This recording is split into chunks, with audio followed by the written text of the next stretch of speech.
মাহমুদুল হাসান লিখেছেন, Russell viper সাপ নিয়ে ব্যাপক আলোচনা হচ্ছে। বিষধর এই সাপ সম্পর্কে কেউ কেউ বলছেন এগুলো মেরে ফেলা উচিত, কেউ কেউ বলছেন সাপ হত্যা করা উচিত না, কারণ সাপের বিষ দিয়ে ওষুধ তৈরি হয়। প্রশ্ন হলো, সাপ হত্যার বিধান কি? দেখুন, যে কোনো জীবজন্তু মানুষের উপদ্রবের কারণ যদি হয়, তাহলে সেক্ষেত্রে সেটিকে হত্যা করা শরীয়ী দৃষ্টিকোণ থেকে জায়েজ আছে, না জায়েজ কোনো কাজ নয়। তবে উপদ্রবের কারণ না হলে অযথাই কোনো প্রাণীকে দেখেই হত্যা করতে উদ্যত হওয়া বা হত্যা করতে চাওয়ার ভিতরে কোনো কল্যাণ নিহিত নেই।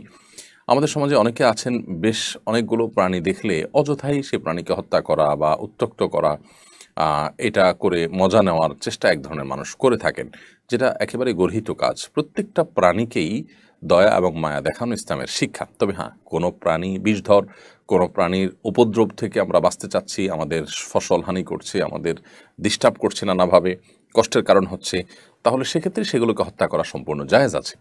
তারই অংশ হিসাবে বিষধর কোনো সাপ যদি হত্যা করার প্রয়োজন হয়, যেটি আমাকে কামড় দিতে পারবে বা অন্য কাউকে কামড় দিতে পারে বা ক্ষতিগ্রস্ত হওয়ার আশঙ্কা আছে, সেই জায়গা থেকে হত্যা করতে চাইলে সেটি জায়েজ আছে। তবে সাপের অনেক সাপ আছে যে সাপগুলো মূলত জিন সাপের আকৃতি ধরে থাকে, শয়তান সাপের আকৃতি ধারণ কথাও বিভিন্ন হাদিসে বর্ণিত আছে।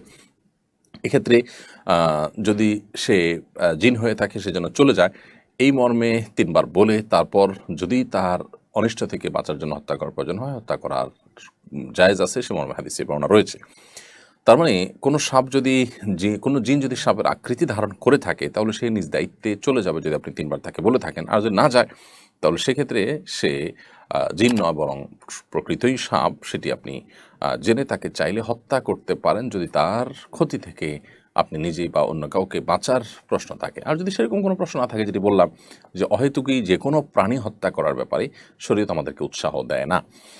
আর সাপের বিষ দিয়ে ওষুধ তৈরির কথা যেটি বলছেন, যে বন্য সাপ দিয়ে সাধারণত ওষুধ বানানো হয় বলে আমার জানা নেই। ওষুধ বানানোর জন্য আলাদা খামারে সাপ পোষা হয়, পালিত হয়, সেখান থেকে সেগুলো থেকে ওষুধ তৈরি করা হয়। অতএব এই বন্যা, রাস্তাঘাটে, খালে বিলে চলা সাপ ধরে ধরে তার ওষুধ তৈরি করা হয় না। এগুলো মানুষের উপদ্রবের কারণ হলে সেগুলোকে, ক্ষতির কারণ হলে সেগুলোকে হত্যা করাতে শরীয়ী দৃষ্টিকোণ থেকে মৌলিকভাবে নিষেধাজ্ঞা নেই। তবে ওই যে মূলনীতি মাথায় রাখতে হবে যে অহেতুক কোনো প্রাণীকে হত্যা করা বা দেখলেই সেটাকে তাড়িয়ে বেড়ানো অথবা উত্ত্যক্ত করা, অনেক প্রাণী ক্ষেত্রেই আমাদের সমাজে অনেককে দেখা যায় এগুলো করে তারা মজা পেয়ে থাকেন, যেটা অনুচিত এবং নির্মমতা কিছুটাও। মোহাম্মদ আবু তালেব আপনি লিখেছেন, হাজী সাহেবগণ মোয়াল্লিম বা এজেন্সির জমজমের পানি সরবরাহ করছেন। হাজী সাহেবগণকে মোয়াল্লিম বা এজেন্সি জমজমের পানি সরবরাহ করেছেন। এই পানি না খেয়ে কোনো হাজী সাহেব যদি দেশে নিতে চান, সেটা ঠিক হবে কিনা? সম্পূর্ণ ঠিক আছে। কোনো মোয়াল্লিমকে, কোনো হাজী সাহেবকে তার মোয়াল্লিম, সৌদি কর্তৃপক্ষ অথবা এজেন্সির তরফ থেকে ছোট ছোট জমজমের পানি দেওয়া হলো পান করার জন্য। দেওয়ার পরে এটার মালিক তিনি তিনি তার পানি এটা না খেয়ে যদি রেখে দেন, দেশে নিয়ে আসতে চান, তিনি অন্য পানি খান, সেটা একান্ত তার ব্যাপার, সেটা জায়েজ আছে। বিমানে পরিবহন করার ক্ষেত্রে এটা যদি সেফটির সাথে, নিরাপত্তার সাথে আনা হয়, যে অন্যের লাগেজ বা নিজের লাগেজ সেখান থেকে ক্ষতিগ্রস্ত হওয়ার সম্ভাবনা থাকবে না, সেরকম দায়িত্বশীলতার সাথে যদি কেউ আনতে চান, সেটা আনতে পারেন, তার ব্যাপার। যদিও সাধারণত বিমান কর্তৃপক্ষ থেকে নির্দেশ না থাকে এগুলো না আনার জন্য, কারণ এতে পানি বোতল ফেটে অন্যদের বা নিজের মালামাল ক্ষতিগ্রস্ত হতে পারে সেই জায়গা থেকে। তো সেরকম আশঙ্কা থাকলে সেটা করা উচিত হবে না, কারণ আমি এমন কোনো কাজ করা জায়েজ হবে না যে কাজ দ্বারা আমি নিজে কিংবা অন্য কেউ ক্ষতিগ্রস্ত হতে পারি না। নবী সাল্লাল্লাহু আলাইহি ওয়াসাল্লাম বলেছেন, লা দারারা ওয়ালা দিরারা, নিজে কিংবা অন্য কারো ক্ষতি করার কোনো সুযোগ ইসলামে নেই। অতএব সেটি যদি আশঙ্কা থাকে তাহলে জায়েজ নয়। তবে নিজ দায়িত্বে যদি সেটাকে তিনি খুব ভালোভাবে যথাযথভাবে সংরক্ষণ করে আনেন, যে এটি অন্য কারোর বা নিজের কোনো জিনিসপত্র নষ্ট হওয়ার কারণ হবে না, তাহলে সেক্ষেত্রে সেটি নাজায়েজ হওয়ার কোনো কারণ নেই। বিশেষ করে মোয়াল্লিম বা এজেন্সি কিংবা সৌদি গভর্নমেন্ট যে পানি দিয়ে থাকেন হাজিদেরকে রুমে রুমে, হোটেলে অনেক সময় ছোটো ছোটো বোতল সরবরাহ করেন, সব ক্ষেত্রে দেয় যে সবাই তাও না। যদি এরকম দিয়ে থাকেন, তাহলে সেক্ষেত্রে সেটা আপনি নিয়ে আসাটা একান্ত আপনার ব্যক্তিগত বিষয়, নাজায়েজ নয়। তামান্না চাঁদনি আপনি লিখেছেন, আমার পরিবারের কাউকে না জানিয়ে বিয়ে করেছে, এজন্য আব্বু তাকে ঘর থেকে বের করে দিয়েছেন। এই পরিস্থিতিতে আব্বুর আসলে কি করা উচিত ছিল? আপনি প্রশ্নটা সম্ভবত কিছুটা কোনো শব্দ বা কোনো কিছু অংশ বাদ পড়েছে। আমার পরিবারের কাউকে না জানিয়ে বিয়ে করেছেন। কে? আপনার বোন কিংবা ভাই কেউ আপনার পরিবারের কাউকে না জানিয়ে বিয়ে করেছেন, এজন্য আপনার বাবা তাকে ঘর থেকে বের করে দিয়েছেন। ব্যাপারটা যদি এরকম হয় তাহলে আমি বলব যে বাবার কি করা উচিত ছিল এটি নির্ভর করে যে আসলে ঘটনা কি ঘটেছে তার উপরে। যদি সন্তানদেরকেও বাবা মাকে না জানিয়ে বিয়ে করেছে এবং বিয়ে করাটা তার জন্য জরুরি ছিল না, এবং আজকাল যে বিবাহ বহির্ভূত অবৈধ সম্পর্ক হয়ে থাকে, হারাম রিলেশন হয়ে থাকে, সে হারাম হারাম রিলেশনটাই চূড়ান্ত রূপ নিয়ে বিয়ে পর্যন্ত ঠেকেছে, অথচ এটি অপাত্রে হয়েছে এবং যথাযথ জায়গায় হয়নি, এবং আপনার এমন কাজ করে বসেছে সন্তান যেটি আসলে কোনোভাবেই তার তার ফ্যামিলির সাথে যায় না, অথবা দিনদারিতার ক্ষেত্রে ঘাটতি আছে, অর্থাৎ যৌক্তিক কোনো গ্রাউন্ড যদি থাকে এক্ষেত্রে, তাহলে বাবা মার আপত্তি করার স্কোপ আছে।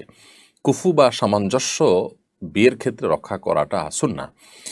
যদি কুফু বা সামঞ্জস্য এটি রক্ষা না করা হয় তাহলে সেক্ষেত্রে অভিভাবকদের সেখানে আপত্তি তোলার শরীয়ী দৃষ্টিকোণ থেকে সুযোগ এবং অধিকার রয়েছে। সেই জায়গা থেকে বাবা কিন্তু আপত্তি তুলতে পারেন সন্তানের বিয়ের ক্ষেত্রে, এরকম বিয়ের ক্ষেত্রে। আর যদি সেরকমটি না থাকে তাহলে সেক্ষেত্রে বাবার আপত্তি তোলা উচিত নয়।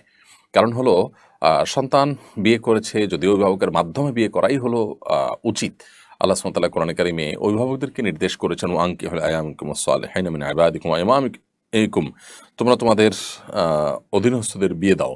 এটা অভিভাবকদেরকে আল্লাহ নির্দেশ করেছেন। অতএব এটি অভিভাবকদের কর্তব্য। হ্যাঁ, কোনো অভিভাবক দেরি করেছেন, সময় পার করেছেন, দিচ্ছেন না, গড়িমসি করছেন, তার দিনের বুঝ নেই, তাহলে সেক্ষেত্রে সন্তানের উদ্যোগে বিয়ে করার জন্য তিনি সচেষ্ট হতেই পারেন। বিশেষ করে ছেলে সন্তান হয়তো নিজের উদ্যোগে করতেই পারেন সবার মতে, আর মেয়ে সন্তান হলে হানাফি মাযহাব অনুযায়ী প্রাপ্তবয়স্ক হলে নিজে করতে পারেন। তবে সর্বাবস্থা অভিভাবকদের মাধ্যমে এটি করাটা হলো উত্তম এবং উচিত, এবং শরিয়া সেই নির্দেশনাটাই করে। এখন সন্তান কোনো কারণে সেটি যদি ভায়োলেশন করে তাহলে যথাযথ পাত্রে মোটামুটি হয়েছে, একেবারে গাছে মাছে হয়নি, বা অনেক বেশি আপনার আকাশ পাতাল ব্যবধান হয়নি, অসামঞ্জস্য হয়নি, এরকম যদি হয় তাহলে সেক্ষেত্রে বাবা মার মেনে নেওয়াটাই হলো উচিত, যদিও সন্তান ভুল করেছে তাকে সংশোধনে দিয়ে। অতএব এই বিষয়গুলোতে আসলে কি ঘটেছে, অ্যাকচুয়াল ঘটনা কি সেটা উল্লেখ করে তারপরে প্রশ্ন করলে আমরা যথাযথ উত্তর একেবারে টু দ্য পয়েন্টে দেওয়াটা সহজ হয়। আব্দুল্লাহ নোমান আপনি লিখেছেন, কোরবানির পর দিন ঢাকায় দেখা যায় ফকিরেরা কোরবানির দিন প্রাপ্ত কোরবানির মাংস বিক্রি করে থাকেন। গরিবেরা কোরবানির মাংস পাওয়ার পর বিক্রি করে দিলে কোরবানিতে তার কোরবানির কোনো ক্ষতি হবে কিনা? ভাই আব্দুল্লাহ নোমান, আপনার প্রশ্ন উত্তরে আমরা বলতে চাই যে কোরবানির পশুর গোশত এটি গরিব এবং অভাবী মানুষরা পাওয়ার পর এটা একান্তই তাদের অধিকার, এবং তারা তাদের গোশত নিজেরা খাবেন নাকি বিক্রি করে দিবেন না অন্য কাউকে দান করবেন সেটা একান্ত তাদের ব্যাপার। অতএব কোরবানির পশুর গোশত গরিব অভাবী মানুষরা যদি বিক্রি করে দেন তাতে কোরবানির পশু যিনি কোরবানি করেছেন তার কোরবানি